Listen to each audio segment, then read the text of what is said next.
Paano ba kumuha ng LTP o yung tinatawag na Local Wildlife Transport Permit? At para saan ito? Po mga kabi, so yun po yung ating pag-uusapan sa video ito. Mapagpalang araw mga kahabi. So kung bagong viewers ka sa channel na ito at gusto nyo yung ganitong talakayan regarding po sa buhay mag-iibon, ay hinihingi po ako ng malit lang na pabor mga kahabi na pakisubscribe po yung ating YouTube channel para dumami po yung ating mga subscriber at pakiclick na rin po yung tiny bell button para ma-monetize ma-notify po kayo sa mga bagong video na ating i-upload. So mga kabi, ano nga ba yung paano nga ba ang mga requirements para makakuha ng local transport permit at para saan ito ginagamit? So sa mga baguhan natin na mag-iibon, alam natin na medyo hindi pa nila alam kung ano nga ba itong tinatawag na LTP. So ang LTP po, ito yung isang dokumento para yung isang ibon natin ay maibiyahe natin sa ibang bayan o ibang probinsya o ibang region. So yun po yung tinatawag na permit natin para ma-travel ang isang species. Local Wildlife Transport Permit po ang tawag dito. So halimbawa, tayo po ay isang CWR holder, tapos merong nag-avail sa atin ng ibon, ay bibigyan natin sila ng requirements at documents ng deed of sale at may kalaki po itong LTP para itong documents naman ay magiging requirements ng buyer natin para naman makapag-apply siya ng CWR.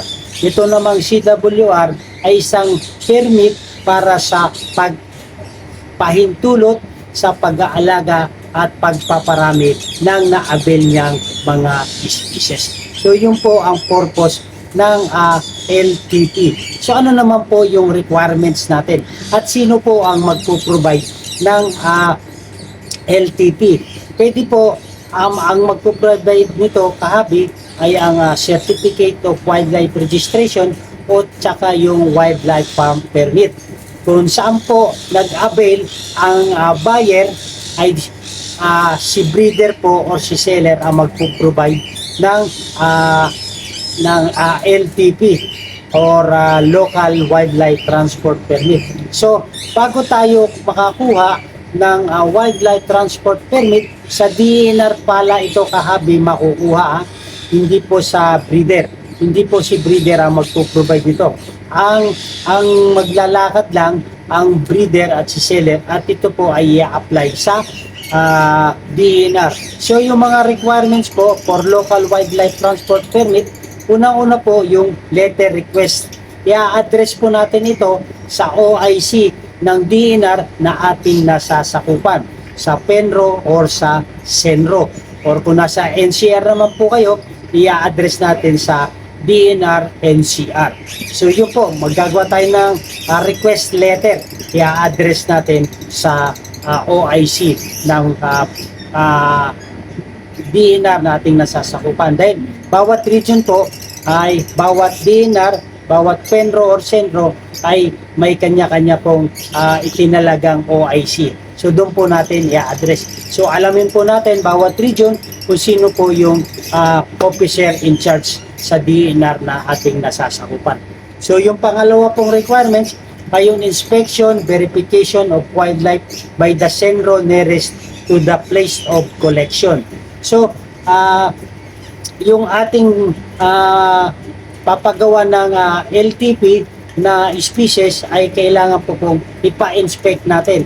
Either dali natin sa DNR or yung DNR ang pupunta sa ating apiary para i-inspect, i-verify yung wildlife species natin.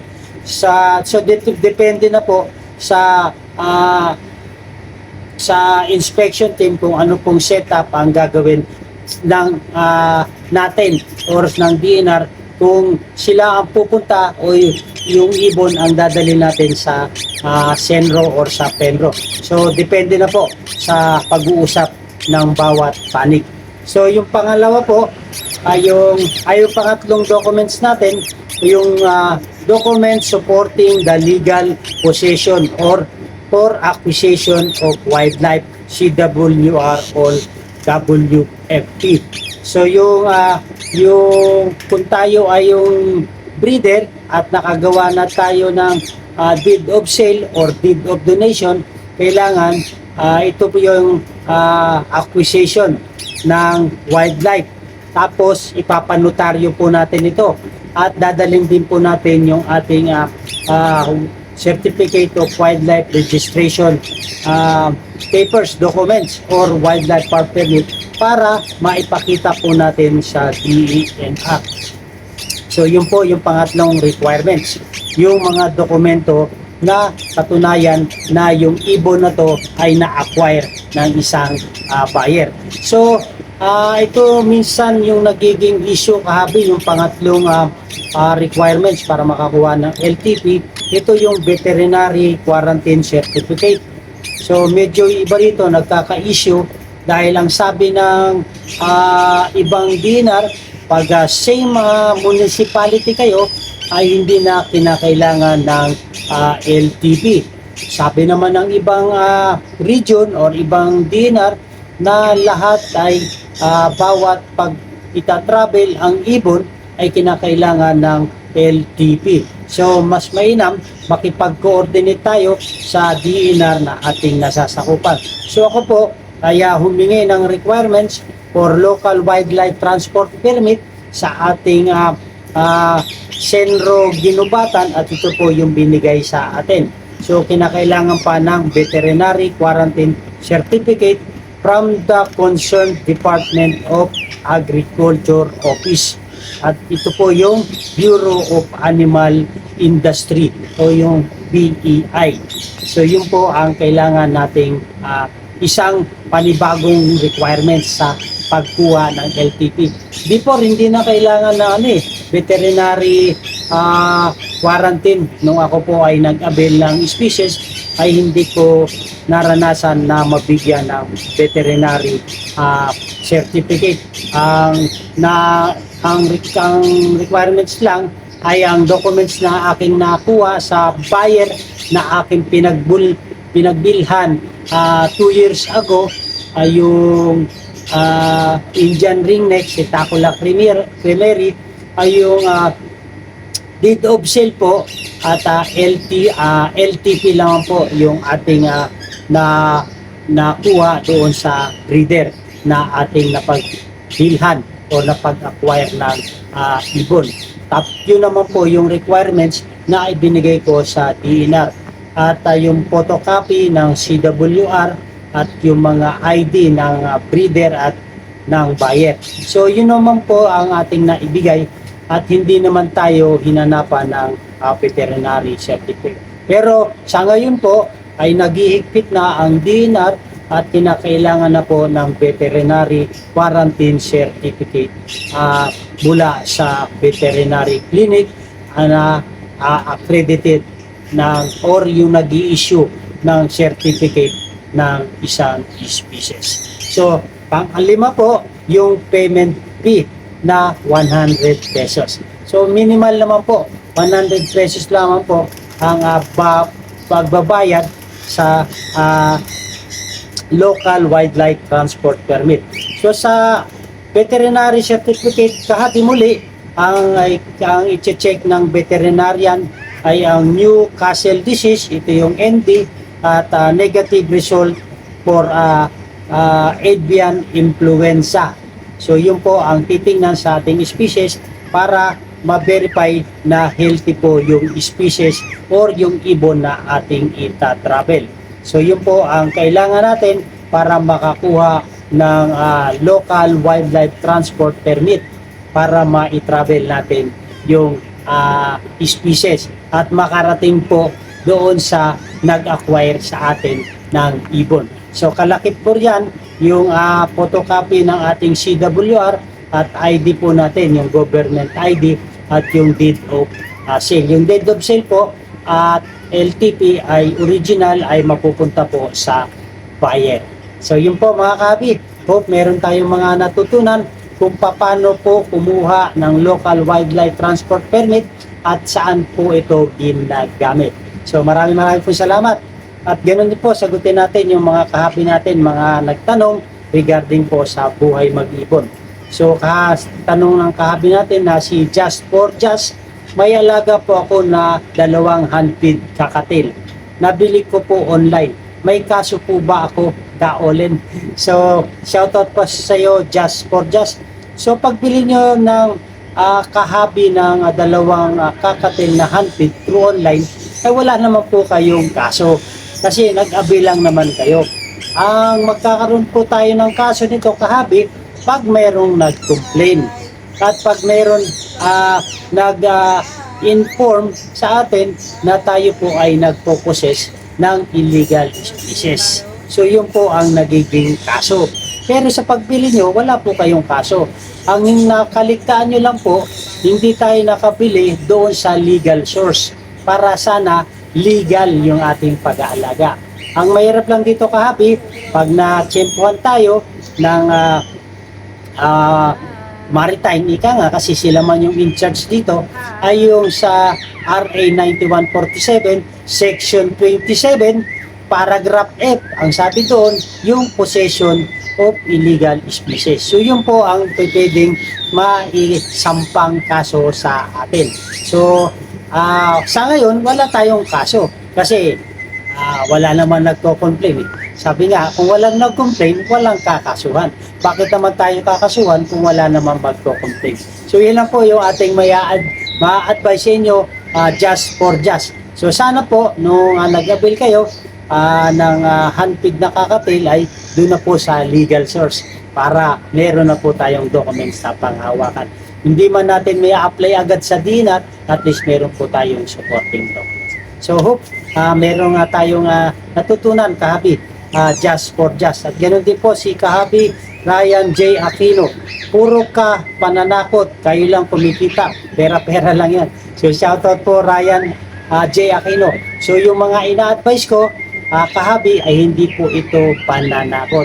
Bagkus ito po ay pagpapaalala sa mga kapwa natin mga mag-ibon na nakukulangan pa o hindi pa nakakaalam sa mga proseso ng pag-aalaga ng mga imported species or yung mga exotic birds. So tayo lamang po ay nagpapaalala. Wala pong pananakot dito kahabi. Kasi kung ang pananakot ay hindi po natin magagawa ito. Bagkus tayo pa lamang po ay nagbabahagi ng aking konting nalalaman para sa ating mga kapwang mag-ibon na baguhan sa larangan ng industriya sa buhay mag-ibon. So, maraming po salamat Ryan J sa inyong pagbabahagi sa inyong komento. Ito lang advice ko, kahabi Ryan J Aquino, kung tayo naman po ay nasa tamang pag-aalaga, nasa tamang proseso, siguro naman po wala tayong pangamba. Okay po. At ganoon din po si kahabi Francis, Sir, pag mag-apply ng CWR, pwede bang dalawa ang pangalan? Kapatid ko at ako. Nasa ibang bansa kasi ako at gusto ko mag-alaga na gusto ko magpaalaga sa kapatid ko. Salamat. So, ganito po na, ihimay-himay natin yung inyong tanong kahabi. So, nung nag-avail po kayo ng species doon sa the mode of acquisition, sino po yung nakalagay na pangalan? Kung kayo dalawa ay pwede po i-apply ito sa DNR. Ngunit kung kayo lamang po ang nakapangalan o yung kapatid nyo nakapangalan sa mode of acquisition, ay yun lamang pong tao o yung pangalan na nakalagay sa mode of acquisition ang pwede na makapag-apply ng CWR sa DENR. So yun po, ang napakahalaga po sa mode of acquisition, yung kung sino po yung nakalagay na pangalan. Kung kayo po, pwede naman kayo ang nakakukuha ng CWR, yung kapatid nyo lamang po ang magpa-process ng document, pwede naman po kayo magpagawa ng SPA.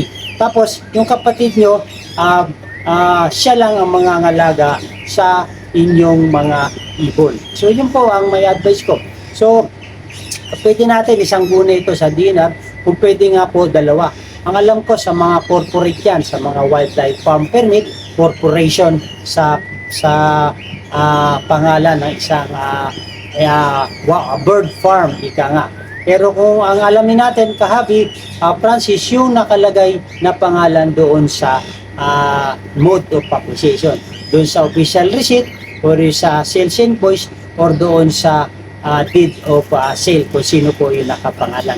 Kung sino po yung nakapangalan, yun lamang po ang mai-apply sa DNR ng CWA. So hope mga kabi, meron tayong mga natutunan sa mga maliit na kaparaanan regarding po kung paano kumuha ng local wildlife transport permit at kumpara saan ito.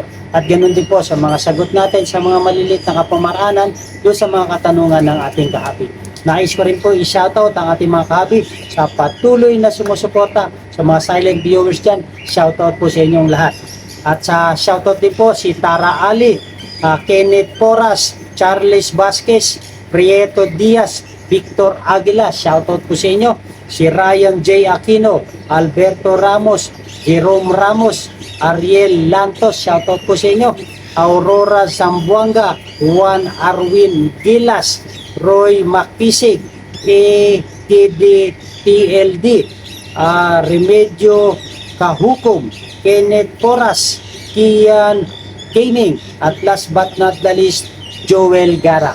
Maraming po sa inyong maraming po salamat sa inyong mga kabi, sa inyong suporta. Sana hindi kayo magsawa sa ating mga content regarding po sa buhay mag-ibon. Maganda ang buhay pag meron tayong kaalaman regarding po kung paano kumuha ng local wildlife transport permit at kumpara saan ito. Mabuhay and God bless. Thank you for watching!